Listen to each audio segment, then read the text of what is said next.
Gênesis 16 diz assim a Bíblia: Ora, Sarai, mulher de Abraão, não lhe dera nenhum filho, como tinha uma serva egípcia chamada Agar.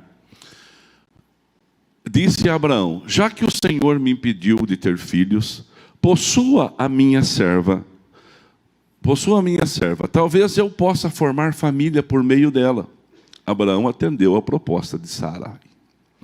Quando isso aconteceu, já fazia 10 anos que Abraão, seu marido, vivia em Canaã. Foi nessa ocasião que Sarai, sua mulher, lhe entregou sua serva egípcia Agar. Ele possuiu Agar e ela engravidou. E quando se viu grávida, começou a olhar com desprezo para sua senhora. Então Sarai disse a Abraão: caia sobre você a afronta que venho sofrendo. Coloquei minha serva em seus braços, e agora que ela sabe que engravidou, despreza-me. Que o Senhor seja o juiz entre mim e você. Respondeu Abraão a Sarai: sua serva está em suas mãos, faça com ela o que achar melhor. Então Sarai tanto maltratou Agar, que ela acabou fugindo. O anjo do Senhor encontrou, olha esse anjo do Senhor, encontrou Agar perto de uma fonte do deserto no caminho de Sur. E perguntou-lhe: Agar, serva de Sarai, de onde vem? Para onde vai? Respondeu ela: estou fugindo de Sarai, a minha senhora. Disse-lhe então o anjo: volte a sua senhora e sujeite-se a ela. Disse mais o anjo: multiplicarei tanto os seus descendentes que ninguém os poderá contar. Disse-lhe ainda o anjo do Senhor: você está grávida e terá um filho, e ele dará o nome de Ismael, porque o Senhor a ouviu em seu sofrimento. E ele será como um jumento selvagem, sua mão será contra todos, e a mão de todos contra ele, e ele viverá em hostilidade contra todos os seus irmãos. Este foi o nome que ela deu ao Senhor. Este foi o nome que ela deu ao Senhor que lhe havia falado: tu és o Deus que me vê. Pois dissera: teria eu visto aquele que me vê? Pai, fala conosco nessa tarde gostosa e abençoada. Nos ajude com o poder da Tua palavra a tomarmos posições e orientações para a nossa vida. Em nome do Cordeiro, amém e amém. E você que crê pode assentar-se. E olha que você sentou, você aplauda forte o nome de Jesus. Rodrigo, graças a Deus. 4 coisas, irmãos, são necessárias. Muitas coisas são necessárias, mas 4 são fundamentais para que a gente tenha êxito em muitas coisas da nossa vida, principalmente como igreja. A primeira coisa é clareza. A gente tem que ser claro naquilo que a gente quer. 2, a gente precisa de movimento. A gente entende o movimento e se movimenta. E existe um movimento chamado o Reino do Céu aqui na terra, a igreja, cujas portas do inferno não prevalecem contra ela. Você pode dar um glória a Deus por isso? A igreja é forte, é abençoadora. A igreja conquista o seu espaço sempre. Então, clareza, movimento. Aí nós temos que o alinhamento. Você anda com o seu carro, de repente cai num buraco e bate a roda. Você percebe que o carro não está mais alinhado de uma forma correta. O carro agora está desalinhado. Ou seja, o seu carro está indo puxando um pouquinho para a esquerda ou puxando pela direita. Por quê? Precisa alinhar o carro. Na nossa vida também. Volta e meia a gente tem que sentar com a nossa família, com os nossos filhos, sentarmos e nos alinhar para ver se estamos no caminho certo, se estamos na rota certa. Isso faz parte da vida da pessoa. Tem gente que prefere fugir da situação quando ela está um pouco complicada. E depois sempre manter o foco e o objetivo. Então, claro, movimentar-se, alinhar e ter um foco. Isso é muito importante. E aconteceu comigo um negócio muito sério há um tempo atrás. Um negócio assim que me fez uma experiência que encaixa nesse texto que nós estamos lendo. Eu fui pregar em Sarzedo, lá no Minas Gerais. Alguém conhece Sarzedo aqui? Conhece? Não? Sarzedo fica um pouquinho fora da cidade e longe do aeroporto de Confins. Dá uns 1 hora mais ou menos para você chegar um pouquinho mais de um lugar para o outro. E aí eu terminei de pregar e o voo era assim espremido. O voo era um horário espremido para pegar o avião. Acho que tinha 1h20 só. Não tinha muito tempo, não. E aí nós fomos ser levados, eu fui levado por um pastor. E o carro dele era um carro não muito novo, mas um carro bom. Era um Santana daqueles antigos. Mas esse rapaz corria, gente. Alexandre Lília, mas ele corria. Não só corria, como freava. Irmãos, ele freava. Gente que vai freando muito, sim, dá enjoo na gente, sim ou não? E eu já estava enjoado e nervoso. E estava comigo o Robert Dudu, aquele pastor no banco, e eu junto, no banco da frente. E ele fala, e o rapazinho correndo sem parar. Irmãos, já teve a sensação que você vai morrer? Quem achou que já... Agora eu vou morrer mesmo, não tem mais jeito, agora vai morrer. Vai morrer. Só que aconteceu o seguinte, pastora Márcia, aconteceu que no caminho ele estava contando o testemunho dele. Ele tinha 6 anos de idade e ele morreu. Ele morreu. Ele tinha tanta doença que ele morreu. Ele tem um corpo um pouco assim, diferente dos demais, mas é uma pessoa totalmente normal. Só que ele morre. Ele morreu e ficou na cama do ML, lá naquela marca de inox. Se é de inox, você coloca, né? É? Que Deus tenha misericórdia de todos nós aqui. Aí o que aconteceu? E o pai, então, foi chamado para reconhecer o corpo do filho. Coisa mais triste do mundo, acho que os irmãos, alguns que trabalham com isso já viram isso, mas coisa muito triste. E o pai chega por reconhecimento do corpo, porque o moleque estava doente, tinha muita doença, e morreu por doença. E deitado na cama, assim, morto, na maca lá do ML coberto, o pai chegou, descobriu, olhou, falou, é meu filho, colocou a mão na maca, na cama assim, e falou assim, meu Deus, eu sei que o senhor levou, mas eu não aceito a morte do meu filho. E que o Espírito Santo possa trazer esse menino de volta. E orou com autoridade e com força. Nisso as enfermeiras, as pessoas que estavam ali, no lugar que fica a pessoa morta ali, já falaram assim, ó, o pai está doido, vamos levá-lo. Já abraçaram o pai assim, para levar, falaram assim, tem paciência, aconteceu, o senhor vai suportar essa dor. Quando estava levando, o moleque se levantou e falou assim, papai. Irmão, eu queria estar lá para ver a cara de quem estava lá. Quem de vocês sairia no pé que levanta a sua mão? Nem ficaria para contar a história. Papai, todo mundo foi embora. E ele contando para mim, irmão, o testemunho dele. Isso aí dentro do carro. E correndo que nem um doido. E eu achando que eu ia morrer. Sabe o que eu falei? Falei assim, opa. Falei assim, ó. Cada um, o Espírito Santo trabalha de um jeito. Comigo o Espírito Santo falou assim, ó. Foi bem claro. Deus não ressuscitou esse moleque para matar junto comigo hoje. É muito azar para uma pessoa só. Quer dizer, o moleque ressuscita com 6 anos e morre aos 50 e ainda leva 2 pastores junto de jeito nenhum. Eu não vou morrer nesse carro. Fiquei tranquilo. Irmãos, mas aí que ele piorou. Só que aí eu já estava sossegado. Aí, Fernando, eu já estava confiante que não ia acontecer mais nada. Você entendeu? Por quê? Porque Deus deu um livramento para ele há 40 e poucos anos antes daquele dia. E Deus me escreveu um caminho. Aí parecia a novela de Aguinaldo Silva, né, irmão? Mas não é. Deus escreve coisas boas a teu respeito, a meu respeito. E a fé foi gerada no meu coração a partir daquele momento. E aqui é um fato que se encaixa no que eu vou contar com os irmãos. Tudo começa porque Sarai, ainda não é Sara, né? Abraão já é Abraão. Abraão ainda precisava também de uma fé maior. Sara precisava de uma fé maior. Precisava mudar o nome deles para pai de fé. Mas já fazia 10 anos que Abraão e Sarai tinham uma promessa de uma grande descendência. Muitas das nossas dificuldades, elas estão na falta da paciência, na antecipação. Antecipar nem sempre é bom quando parte em coisas que nós deveríamos aprender a esperar. Quem trabalha aqui com maquininha de cartão, que compra ou vende, você que vende em maquininha de cartão, tem a opção débito e crédito. Quando você passa no débito, o comerciante que recebeu aquele pagamento, no dia seguinte está na conta descontado a taxa de negociação.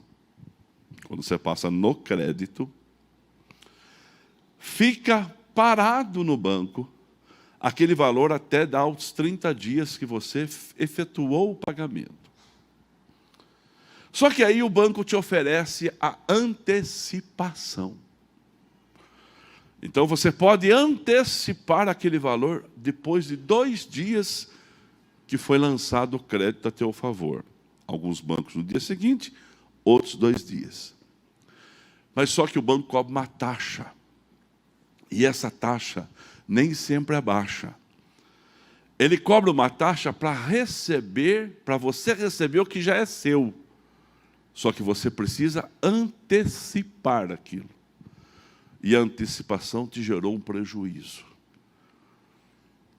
Abraão tinha uma promessa.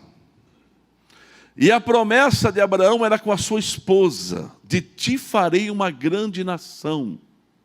Mas quando nós estamos na caminhada, de vez em quando surgem ideias. Quando nós estamos no movimento, surgem ideias. E nem sempre as ideias são boas, Márcia. Nem sempre as ideias elas são satisfatórias, elas vão te ajudar. Tem pessoas que nos dão umas ideias, irmãos, miraculosas, mirabolantes, doidas demais. Não funciona.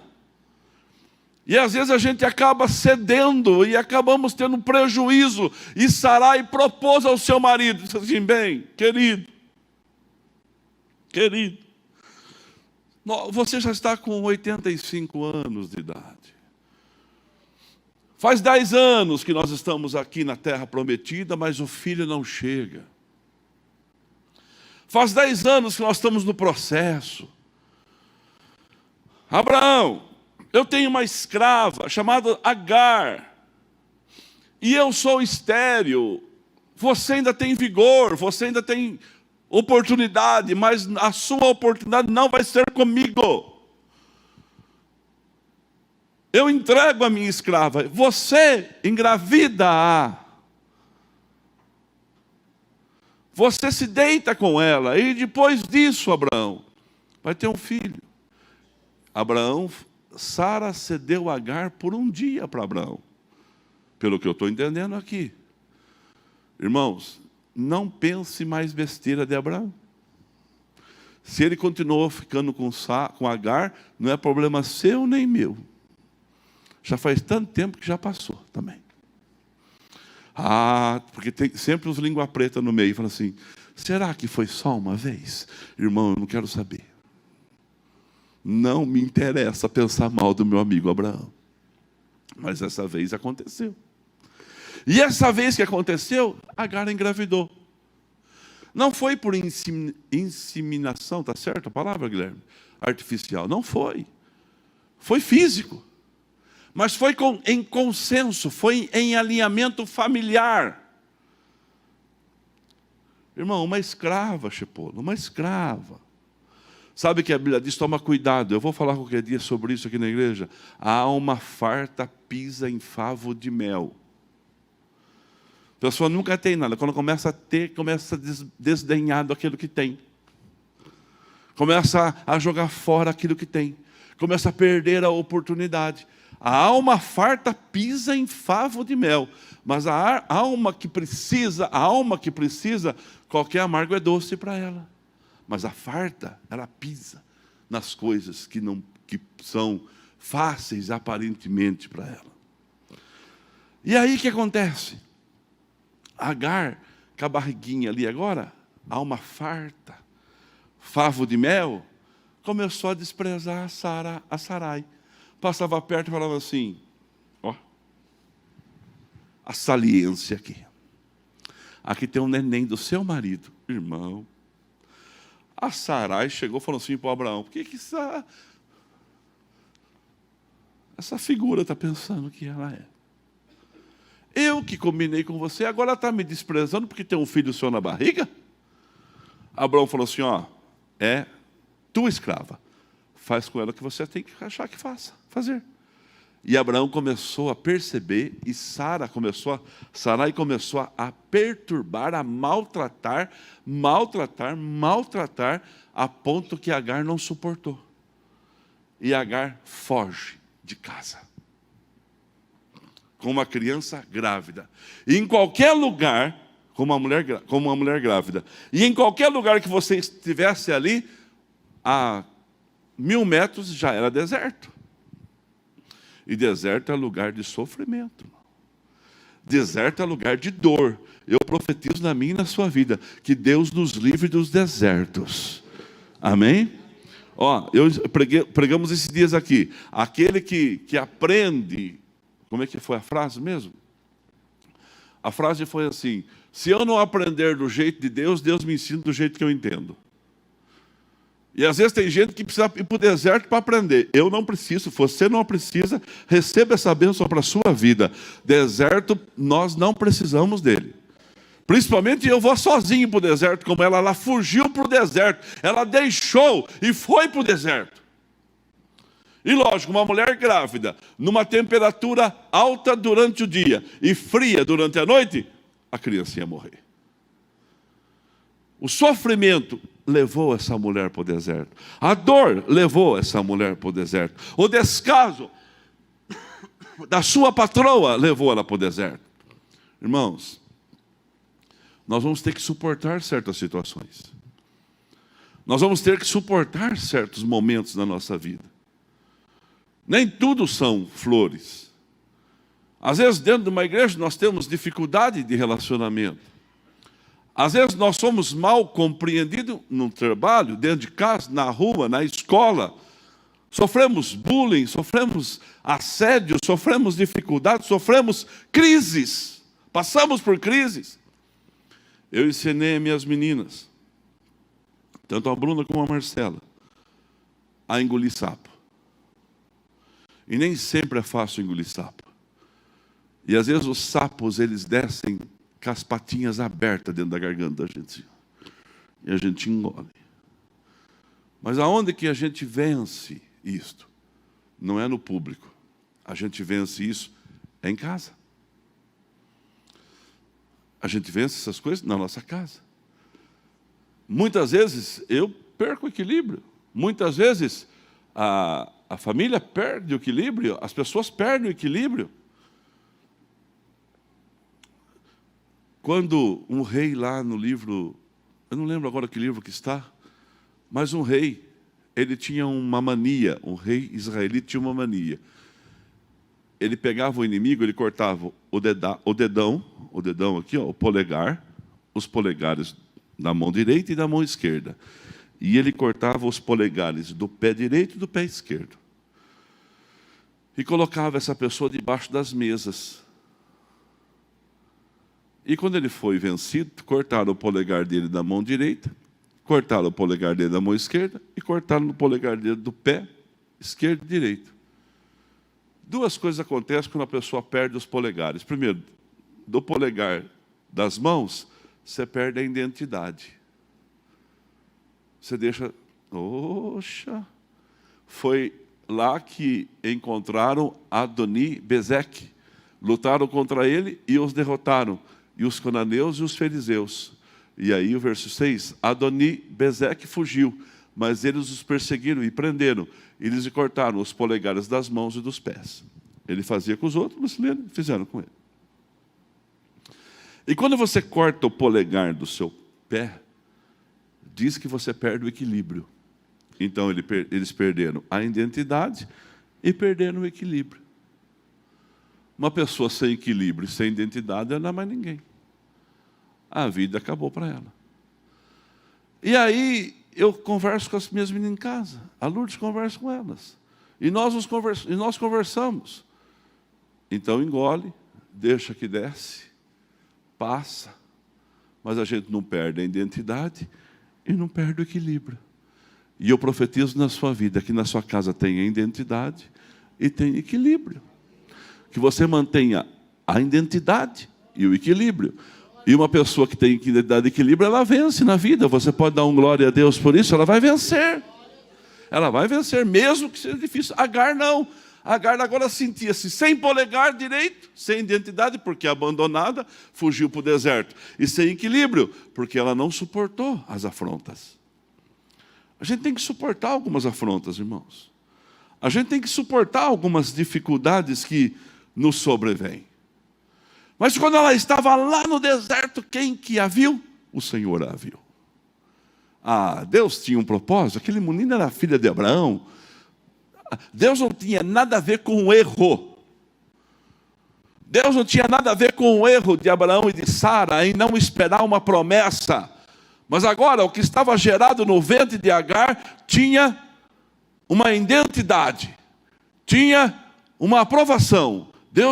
A criança não podia pagar pelo erro de quem o cometeu e nem da mãe que estava fugindo.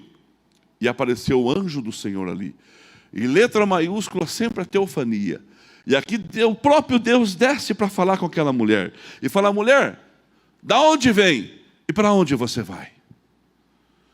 Da onde você vem e para onde você vai? Um tempo atrás aí, eu ouvi um testemunho de alguém que ele ia tirar a sua própria vida. E ele estava decidido. E ele pensou em tirar a sua própria vida numa linha ferroviária. No meio daquela multidão de idas e vindas de pessoas, lá estava ele para tirar a sua vida. A passos da linha férrea nas plataformas. Quando ele foi fazer isso, quando ele decidiu, agora é a hora, agora eu vou fazer isso, agora acabou, uma mão é colocada no seu ombro. E uma mulher fala para ele assim: por que você chora? Você está chorando por quê? Ele parou assim, olhou para ela, e a mulher completou: você acha que a obra que Deus tem na sua vida acabou? Não, não faça isso com você. E ele, dando atenção para a mulher, o trem passou. Ele não tirou a vida. O maquinista desceu e falou assim: está louco? Parou o trem para dar uma bronca nele? Você está louco? Você ficou doido? Vai estragar a minha vida? Olha que ele olhou, cadê a mulher? A mulher não estava mais ali na plataforma. Ele não sabe quem é a mulher. Ele não conhece a mulher. Irmãos, Deus está vendo o seu sofrimento. Deus está vendo a sua dor. Deus está vendo o desprezo. Deus está vendo a vergonha, a injustiça. Tudo que você passa. Você acha que Ele não vai agir? É lógico que Deus age. E quando aquela mulher recebe essa ordem do anjo, que ela tinha que se colocar em pé, e aquela pergunta: de onde você vem, para onde você vai? Ela se posiciona. E o anjo disse a ela assim: olha, mulher, o negócio é o seguinte: a criança que vai nascer em você vai ter força de jumento selvagem. Jumento já é forte, imagina selvagem. A criança que vai nascer de você, ela vai viver em hostilidade, mas ela será um grande na terra dos viventes. E o nome dele será Ismael. Ismael. E ela chama aquele lugar, o lugar que o Senhor vê. Irmãos, Deus nos vê em todos os lugares, principalmente quando a gente está sofrendo e chorando. E Ele tem condição de nos ajudar. Você pode dar um glória a Deus por isso. Fala comigo assim: eu apresentarei ao Senhor as minhas queixas, e Ele vai me livrar de todos os meus temores. Quem crê vai dando graças a Deus. Aquela mulher voltou para casa. E ela volta para casa, o menino nasce. E quando o menino nasce, coloca-se o nome do menino de Ismael. Ismael, ordem de Deus. Só que aí a vida segue. A vida segue. Nasce Isaac, de Abraão e de Sara. Deus tem um momento com Abraão, toca o nome dele para Abraão. Tem um momento com Sarai, troca o nome dele para Sara. Eles se convertem, eles se posicionam. A vida segue, mas a criança está agora crescendo ali. E aí chega o grande dia, com 100 anos de idade, nasce quem? Isaac. Com uns 90 anos de idade, nasce quem? Sara. A promessa se cumpre. Irmãos, a promessa sempre vai se cumprir na nossa vida. Olha só, clareza, movimento, alinhamento e foco. A promessa se cumpriu. Nasce o Isaac. Aí o Isaac está crescendo. Então vamos fazer as contas aqui. 10 anos que já morava na terra, nasce o Ismael. Um ano possivelmente quando nasceu Isaac, Ismael era um menino de 17 anos. Já era menino grande, já era menino homem, herdeiro do pai Abraão. Só que da mulher escrava, agora tinha o concorrente da legítima. Aí desmamou o menino Isaac. Fizeram uma grande festa. Gênesis 21, verso 1. Vamos começar no 8, né? Vou ler do 8, mas coloca o 28 para os irmãos verem aonde nós estamos situados aqui agora. Gênesis 21, 1. Diz assim a Bíblia. Pode deixar aqui mesmo. O menino cresceu e foi desmamado. No dia em que Isaac foi desmamado, Abraão deu uma grande festa. Houve uma festa. Sara, porém, viu, trocou o nome dela, agora mulher princesa, porém viu que o filho que Agar, a egípcia, dera a Abraão, estava rindo de Isaac. Quanto tempo desmama uma pessoa? Hoje, 2 anos. Tem gente que vai mais. Bom, vamos chegar a um número aqui para a gente não ficar sofrendo muito com pequenas coisas. Isaac devia ter 3 anos e Ismael devia ter 20 anos. E ele riu. Talvez riu, talvez não riu, mas foi um estupim. A gente tem que parar de criar crises onde não existe. Sim ou não, irmãos? A gente às vezes cria cada crise, irmão. Cada situação para a gente que não precisa. Tem pessoas que às vezes querem conversar sério com você, porque agora... Quando a pessoa chega, você fala assim, mas é isto? Isso aqui a gente resolve. Aquilo ali a gente resolve. O que a gente não resolve, a gente entrega. E o Deus Todo-Poderoso vai ajudar a resolver as nossas queixas. Mas aí aconteceu aquela confusãozinha ali, olha, segue o versículo... E disse a Abraão, livre-se daquela escrava e do seu filho, porque ele jamais será herdeiro como meu filho Isaque. Agora quem falou grosso foi Sara. Falou grosso. Isso perturbou demais Abraão, pois envolvia um filho seu. Verso 12. Mas Deus disse a Abraão, não te perturbe por causa do menino da escrava. Atenda o que a sua mulher está pedindo, porque será por meio de Isaque que a sua descendência vai ser considerada. Você vai lá e atende. E ele atendeu. Mas também do filho da escrava farei um povo, pois ele é seu descendente. Verso 14. Na manhã seguinte, Abraão pegou alguns pães e uma vasilha de couro cheia de água e entregou a Agar. Segura o versículo. Irmãos, Abraão era o homem mais rico da terra. Um dos mais ricos da terra. E ele deu para o filho dele começar a sua jornada no deserto, água e pão. Só isso, mais nada. Água e pão. Uma vasilha de água de couro, e deu para ele pães. Vá. Assim começou a história de Ismael e de sua mãe. E tendo colocado nos ombros dela, despediu com o menino e pôs a caminho e ficou vagando perto do deserto. Qualquer lugar que eles estavam, chegava em deserto. Verso 15. Quando acabou a água da vasilha, ela deixou o menino debaixo de um arbusto. 16. E foi sentar-se perto dali, a distância de 1 tiro de flecha, porque pensou, não posso ver o menino morrer. Sentado ali perto, começou a chorar. Segura aqui. Olha que drama. Agora vamos voltar na história do menino lá do carro comigo. Irmão, se era para morrer no deserto, pastor Manuel, Por que então não morreu primeiro lá? Antes de ver na barriga, no ventre. Se era para perder, por que não perdeu? Se lá o Senhor apareceu, Natália e Adriano, e disse para ela assim: olha, o Senhor é contigo, mulher. Deus te viu, mulher. O Senhor te viu. E aqui eu estou dizendo que o menino que vai nascer de você vai ser um menino que tem uma força de boi selvagem. Vai ser um menino abençoado. Eu vou fazer dele uma grande nação. Ela não estava acreditando, porque, irmãos, porque ela começou a chorar, ela entrou em desespero. Muitas vezes nós não estamos conseguindo enxergar livramento que Deus pode dar por causa da angústia, do desespero, do medo. Nós temos que lançar glória a Deus. Não tem problema não, depois cata, viu? Depois limpa, pode deixar, depois a gente limpa. Quebrou copo é uma bênção. Eu vendo copo, vai.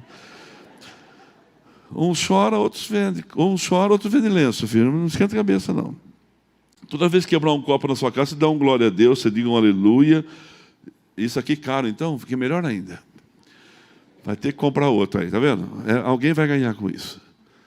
Bateu um carro. Você está chorando que bateu o seu carro? Alguém está dando graças a Deus que vai ter conserto no funileiro depois. Furou o pneu. Alguém está chorando porque o pneu furou. O borracheiro está batendo palma que tem serviço. E assim a vida segue. Está com gripe, tem que ir para a farmácia comprar remédio. E assim a vida segue e nós não podemos perder foco por causa disso. Volta para mim. Ei, Toninho, viu? Não pode ter nenhum... Stefano não pode ter nenhuma mesa perto. Mas a gente passa e arrasta tudo com o pé. É incrível. Tem alguém na sua casa assim também? Está vendo? Então não é só na minha, né? Arrasta a mesa, derruba tudo. Se a Lourdes está aqui, ela ia falar para mim assim. Aí eu ia falar para ela assim: compra outro. Olha bem para mim, presta atenção. Presta atenção. Será que ela não estava vendo o que tinha acontecido há 20 anos? 20 anos não é muito tempo para a gente lembrar de promessa, não, irmãos. O pastor Carlos disse assim: eu fui pregar no acampamento ontem. Nossa, coitado dos irmãos, no meio do mato, 15 quilômetros de terra. Meu Deus, se chover, está todo mundo alagado. Eu olhei para ele e falei assim: dá uma olhadinha aqui para dentro da igreja. Ele olhou e falou assim: o que foi? Ele falou assim: ele só vai ter um acampamento um dia desse se ele pisar na lama um dia. As coisas não acontecem assim. As coisas são etapas na vida da gente. Hoje as pessoas veem um movimento desse. Eu sou pastor de uma igreja de centro, de cidade, graças a Deus, mas já fui de vila. Hoje eu tenho igreja de ar-condicionado, mas já fui pastor de igreja que tinha tela de galinheiro, amarrada com plástico de adubo, saco de adubo. Hoje na igreja que sou pastor tem porta anti-chama, mas já teve porta de madeira, de tábua de construção furada, amarrada com corrente. Isso é etapas. 20 anos não faz muito tempo que Deus visitou aquela mulher e lhe deu uma promessa. Irmãos, o Deus que trouxe você até aqui é o Deus que vai terminar a obra na sua vida.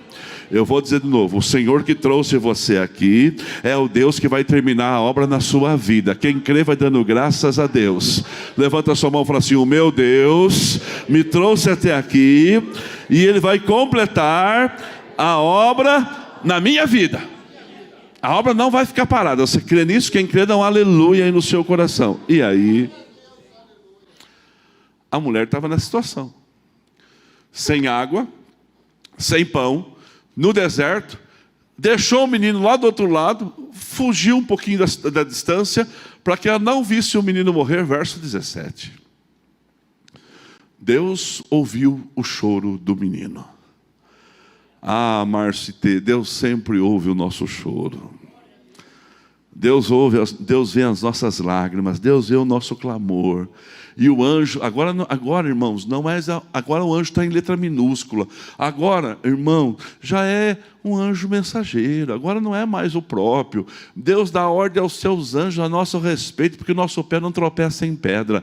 Irmãos, a promessa foi dada da palavra poderosa de Deus. A promessa foi o Senhor quem trouxe para você. Deus já instituiu na sua vida que você é mais que vencedor. Agora, irmãos, a resposta, as entregas, as encomendas, elas não vêm toda hora do próprio Deus, mas vêm dos seus mensageiros, dos seus agentes. E eu profetizo na sua vida, tem agente de Deus chegando para você para dizer: não chore mais, Deus já ouviu o teu choro, Deus já te abençoou, as portas já estão abertas para você, aleluia. Olha, eu vou dizer para você que eu disse no culto das 8, não pensei que eu ia falar de novo, mas meu coração está tão cheio de convicção e fé, que se eu pudesse, eu pegaria todos os problemas dos irmãos e traria para mim, só que eu não posso. É você que vai ter que viver as suas experiências com Deus, e é Deus que vai trazer à existência os milagres na sua vida. Receba para você, porque Ele é Deus do ontem, do hoje e para sempre.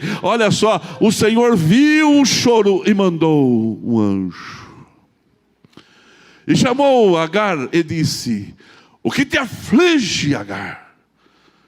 O que te perturba, mulher? Não tenha medo, Deus ouviu o menino chorar lá onde você deixou. Verso 18: levante o menino e tome pela mão, porque dele farei um grande povo. Verso 19: então Deus lhe abriu os olhos e ela viu uma fonte.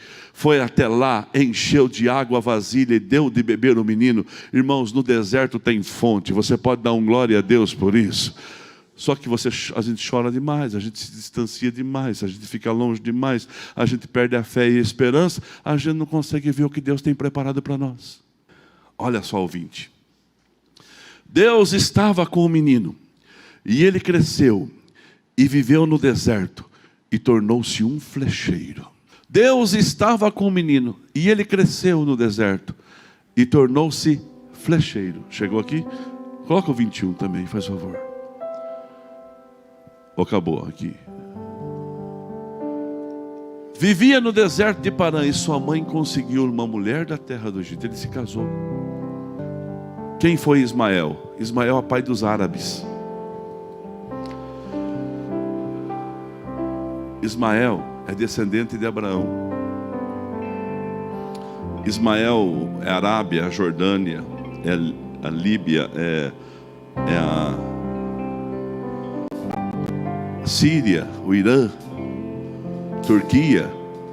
Tem 12 os príncipes. Olha a força desse menino. É força de boi selvagem, é ou não é verdade? Pastor Vinícius e sua esposa, presta atenção no que eu vou dizer para vocês. Deus tem coisa linda na vida do casal. Quando a gente vê os seus filhos aqui, seu genro, é lindo. Aquele menino debaixo do arbusto, ponto para a morte, Deus foi lá e o viu. Mas Deus já tinha preparado o caminho do menino. É lá no ventre, quando a primeira vez ela foi para o deserto. Como é lindo isso. Como eu acredito nisso. Agora o menino foi deixado por seu pai. Agora a mãe não fugiu. Agora ele foi mandado embora para o mesmo deserto que um dia ele tinha fugido. Só que o mesmo Deus que viu lá estava cuidando aqui. Deus é Deus do deserto, Deus é Deus dos altos, Deus é Deus dos montes, Deus é Deus dos vales. Ele é Deus em qualquer lugar. O lugar não muda quem Ele é. Deus não perde a sua identidade e nunca o seu equilíbrio. Ele é Deus poderoso nas batalhas. E batalha por nós. Quem poderia imaginar que o menino do arbusto seria hoje pai de nações? Poderosas, hein? Poderosas, tipo Dubai, que é tudo aquele povo ali. Irmãos, em Dubai eles constroem mar no deserto, meu Deus. O menino que não tinha nem água para beber e o pão já tinha acabado, o anjo mostrou que tinha uma fonte. E aquela fonte até hoje, Hilton, ela continua abençoando aquele povo. Olha, receba essa bênção. Deus abre os nossos olhos, Fernanda e Rudão. Deus abre os nossos olhos, Igreja Quadrangular Sede. Deus abre os nossos olhos, amigo que me vê pela televisão, pela internet, e nos dá uma resposta. Eu sou contigo, eu posso te ajudar. Pensando na comunidade e para facilitar a vida de cada um, nossa igreja possui 3 formas para devolvermos os dízimos e as ofertas. Você pode comparecer em um dos cultos em nossa igreja ou entregar para nossos pastores de plantão. Lembrando que o templo fica aberto das 8 da manhã às 18 horas. Você pode fazer uma transferência bancária, sendo TED ou DOC, do banco de sua preferência, ou um depósito direto no caixa, lembrando dos nossos dados para depósito ou transferência. Agora, você pode usar o Pix, um jeito prático e rápido de fazer pagamentos. Para fazer é muito fácil. É só acessar o aplicativo do seu banco e escolher Pix. Clique em transferir e coloque a chave do destinatário. Na nossa igreja, a chave é o número do CNPJ. Digite o valor, confira os dados da conta e clique em transferir. Pronto, transferência realizada com sucesso. Para entregar o seu dízimo ou a sua oferta, faz um Pix.